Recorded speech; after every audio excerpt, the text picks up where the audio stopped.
বলতে হবে 200-250 পরিবার, এটার সাথে পরিবার না 200-250 সদস্য মেম্বার যারা তারা এখানে উপাসনা করেন এবং এটা প্রায় 100 বছরের কাছাকাছি ওনারা মনে করছেন যে এখানে এটা চলমান আছে।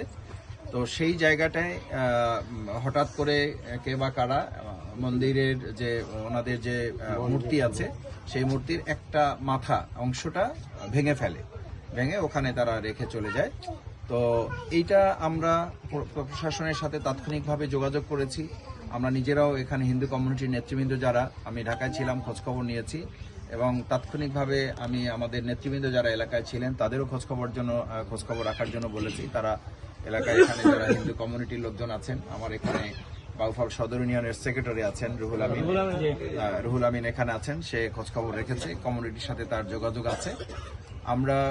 আমি নিজেও বাউফলে এসে প্রশাসনের সাথে কথা বলেছি, তদন্ত যিনি তার সাথে আমি বসেছি, কথা হয়েছে ব্যাপারে এবং তারাও এটা অত্যন্ত গুরুত্বের সাথেই তদন্ত করছেন এবং আমরা আশা করছি কম সময়ের মধ্যেই এ ব্যাপারে একটা তথ্য প্রশাসনের পক্ষ থেকে, গোয়েন্দা বিভাগের পক্ষ থেকে তারা আমাদেরকে দিতে পারবেন।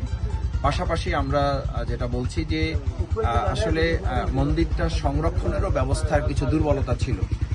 এই দুর্বলতাটা ওনারা নিজেরাও বলছেন যে আমাদের আর্থিক অসঙ্গতির কারণে এটা করা যায় নাই। এ ব্যাপারে ইতিপূর্বে যারা বিভিন্ন সময় প্রশাসনের দায়িত্বে ছিলেন তাদের কাছে ওনারা আবেদন করেছেন, সেই আবেদনেরও যথাযথ সাড়া হয়তো ওনারা না পাওয়ার কারণে ওনাদের যে মন্দিরটা সেই মন্দিরটা সংরক্ষণের ব্যবস্থা আমরা করতে পারেন নাই। সঙ্গত কারণে এই সুবিধাটা হয়তো কেউ নিয়েছেন।